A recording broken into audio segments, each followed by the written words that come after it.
Good afternoon and thanks for joining us. A man who was part of a group that stabbed a Prince Albert security guard has pleaded guilty to assault with a weapon. Gilbert Robillard was charged for a stabbing that took place on 2nd Avenue West on January 7th. At the time, police said 3 suspects, 2 women and 1 man, stole the victim's keys. They say the victim then followed the suspects and a fight broke out. The 24-year-old security guard was treated by paramedics and transported to hospital following the stabbing. Robillard pled guilty to being part of the offense of assault with a weapon. He spent the last 371 days in custody for the incident. He's been released on a 12-month probation and is prohibited from contacting the victim.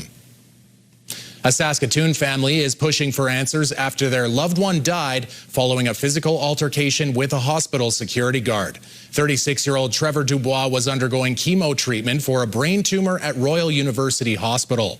On Friday morning, his mother got a call that he died not from a health complication, but after a physical altercation with hospital security. Saskatoon police were called in to investigate. They say security went into his room because they believed he had a gun. Investigators found an imitation firearm along with meth and drug paraphernalia.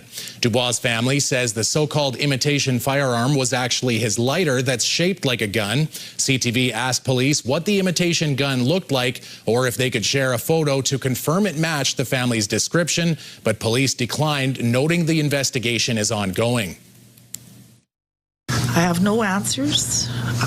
I just want to know what happened. What time of death, what time did he pass? How did he pass? Where did he pass? And why? The health authority says the security guard involved has been suspended and an independent review into the officer's use of force is underway. Dubois is being remembered as someone who wanted to make the world a better place. A social worker, he was known for supporting youth in northern Saskatchewan. More than 200 staff at another Saskatoon hospital are calling on the province and the health authority to create a safety plan to respond to violence and safety concerns. In a letter written last night addressed to senior leadership at the Saskatchewan Health Authority and the provincial government are proving a look at what employees are experiencing at St. Paul's Hospital. The letter signed by emergency room staff provides testimonials where workers describe having blood spit on them, with many instances of weapons being used or concealed. A grenade was brought into the emergency room. People have been tased in the waiting room, and security have been stabbed, with other staff being kicked, punched, or wrestled to the ground. The letter calls for more security, safety measures, and things like metal detectors to help address violence. The prices of electronics are on the rise. That's thanks to the growing demand for AI technology. Random access memory, better known as RAM, is crucial in the functionality of nearly all forms of personal technology, but it's not always powerful enough to support AI. As many major producers shift their focus to build technology that can meet the increasing demands of AI, the supply of traditional RAM will drop, causing an increase in price for consumers. There's sort of the traditional RAM that we all use in our phones, our cars, laptops, like say your PlayStation. And then what AI needs is a slightly different product. It needs what we call sort of a high bandwidth memory. And so it's similar in concept, but it's built sort of completely different. Mescal says this will likely affect the prices of electronics for up to 2 years. Crews working to fix a water system failure on the Peter Ballantyne Cree Nation are making some progress, but residents are still being asked to conserve water. In an update shared yesterday, the First Nation said the water plant reservoirs were full over the weekend, but levels dropped when intake pumps were shut down for testing. Crews were also having issues with temporary pumps being frozen and had to install heaters at the pumping site.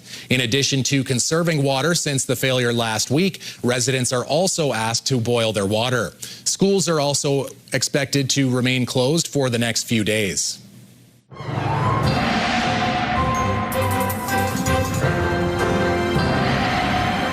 Well, Stacey, this would probably be what, in weather terms, they would call a glow-up that we had over the weekend there. Yeah, you know what, John? And it's because Jeff is away for a little bit and I'm filling in. You know, I just decided to bring the warm weather with me. Now, in all seriousness, we do have a bit of an unusual winter warm-up with temperatures forecasted on the plus side until Thursday. And in the Prince Albert area, we were just 1 degree off from hitting the record high. As of 3 p.m. today, the high was 4 degrees, while the record stands at 5. Now, that was set in 1996. Now, John, I'll talk a little bit more about why we're seeing this warm up later in the show. Thanks, Stacey. The Saskatoon Heritage Society celebrated 50 years of existence on Sunday. The organization's annual New Year's celebration brought in many visitors to Mar House as they were given an opportunity to learn more about how Saskatoon has changed since 1976. It was standing room only for a presentation which featured a timeline of the city's most iconic landmarks. I think it's hugely optimistic. It makes me feel really good that people are coming out, learning about the history of the society and what happened before that, how it all began, and about what we've been doing within the society. The event took place inside the Mar Residence, which is Saskatoon's oldest building that still stands on its original site. When we come back, farmers struggle to turn a profit due to tariffs. Farmers are hoping for a positive result from Mark Carney's trip to China.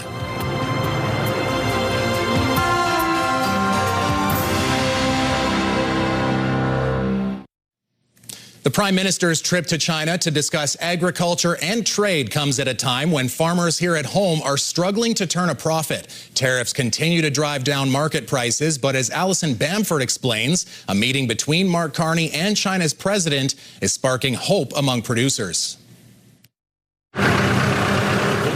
This time of year, Ryan Scragg should be hauling grain. Instead, he's pushing snow and wondering what he's going to plant in the spring. The problem is right now is that nothing pencils out to a profit. Canola and peas usually make up about 70% of what Scragg grows, but both crops face punishing tariffs from China that have pulverized market prices. Right now, all of Scragg's bins are full, but normally for this time of year, he said at least 20% of his grain would already be sold. I'm waiting as long as I can. At some point, there's just no more option of waiting. Many face the same challenges, now clinging to hope that upcoming talks between Prime Minister Mark Carney and China's president will progress trade negotiations. What we're hoping to see now is that we can translate some of that engagement into action on these issues. Carney's visit to China, slated for next week, is planting optimism ahead of spring seeding.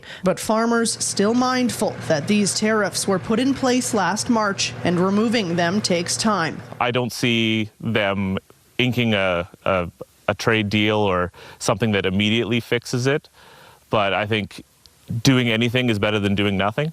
For now, farmers like Scragg will weather the storm. He plans to cut back on canola and nearly drop peas altogether this spring, seeding a little bit of everything, hoping he can grow a profit. Alison Bamford, CTV News, near Prince Albert. Work week weather forecast coming up after the break from Stacey, and a new drug for Alzheimer's showing signs of promise.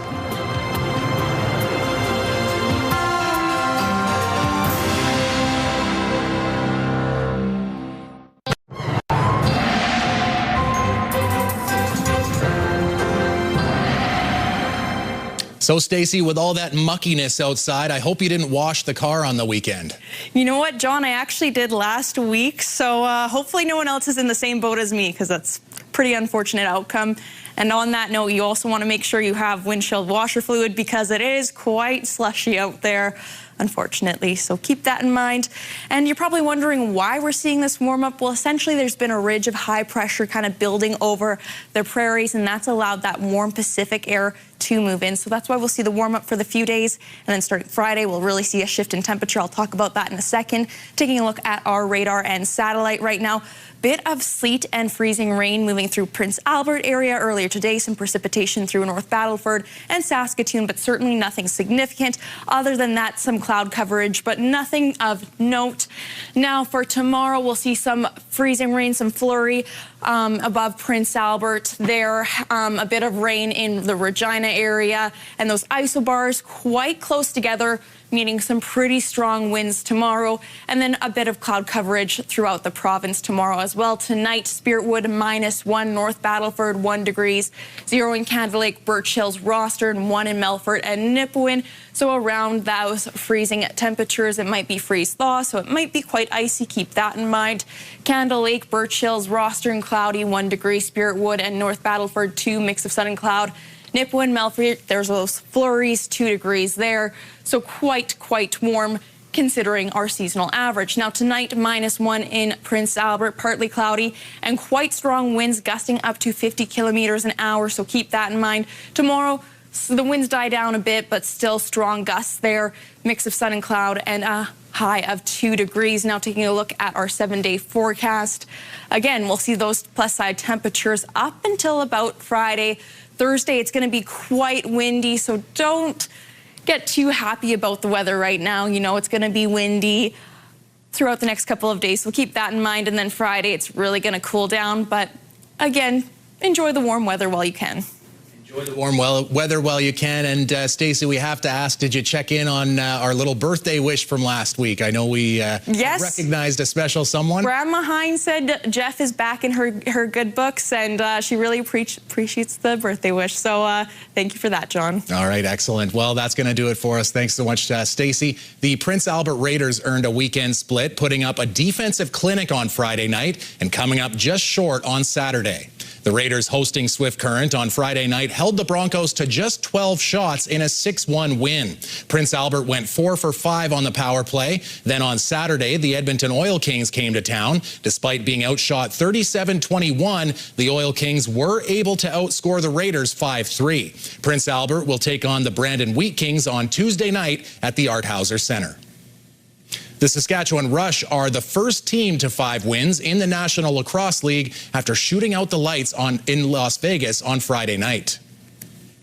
Kirsten Belgrave up front trying to get in lanes, and there's Zach Mans who will send it right down Main Street. Ryan Keenan led the way with 6 goals and 6 assists. Robert Church finished with 8 assists as the Rush toppled the Desert Dogs 21-15. Zach Mans is now tied for the league lead with 16 goals, and Frank Chiliano got his league-leading 5th win in net. Up next for the Rush is the first meeting ever with the Oshawa Firewolves, the team that relocated from Albany in the offseason. And after a great return to the CFL, Riders defensive back Tavon Campbell has signed a contract extension. Polaris, intercepted! Tavon Campbell, he can score 2 for the Riders if he takes it all the way, and he will. Last year, Campbell was a West Division and a CFL All-Star. He recorded 6 interceptions last season, took 2 of them to the end zone. In the championship game, Campbell's crucial interception and forced fumble helped the Riders hoist the Grey Cup. The Riders have all of their starting halfbacks and cornerbacks signed for next season. Need a touchdown and a 2-point convert. Pressure, down he goes. Sacked again. Jameer Thurman coming in.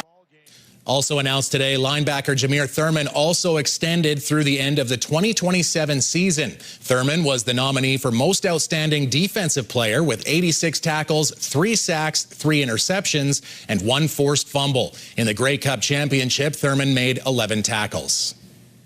We now know who will represent Saskatchewan in the Brier and the Scotties. Donovan Mace with highlights and reaction from Melville.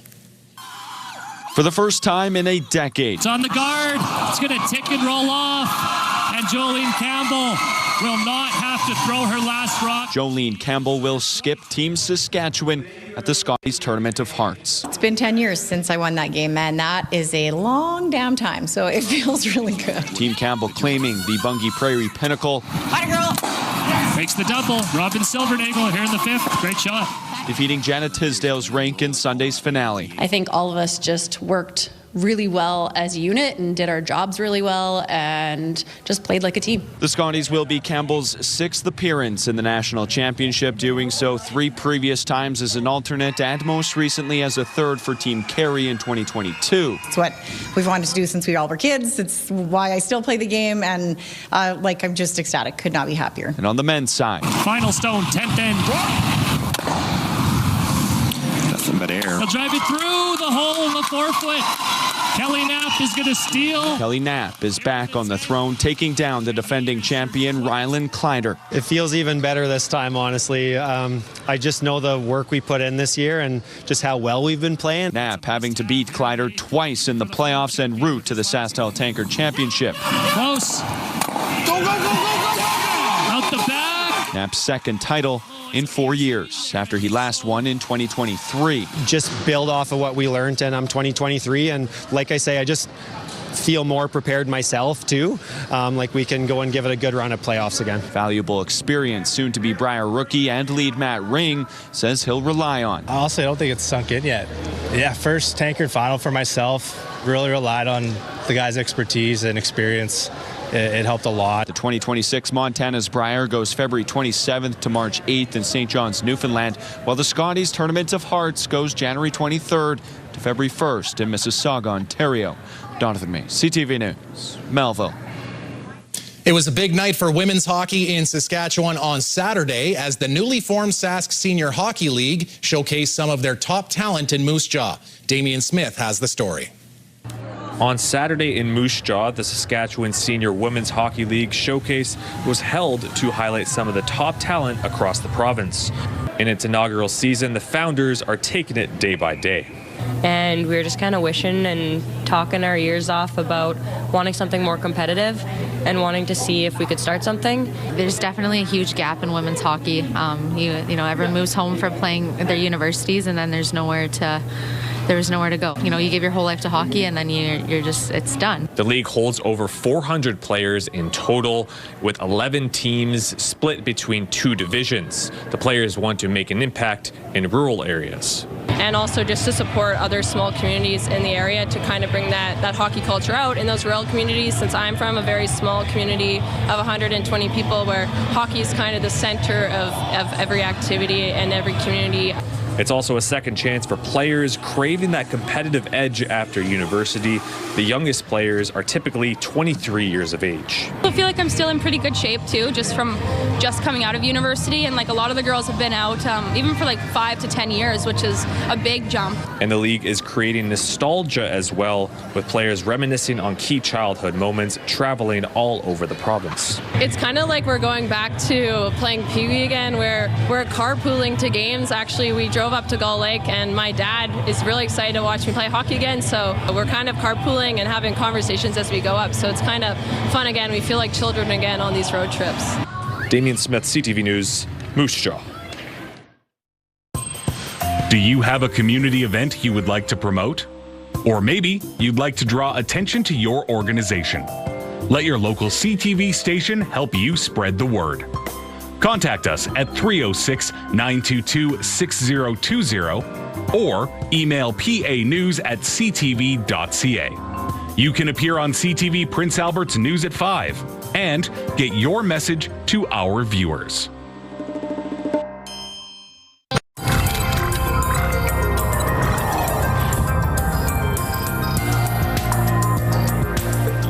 A new Alzheimer's drug, first approved for use in Canada back in September, is giving a patients a glimmer of hope against the disease. CTV's Adrian Gobriel has more.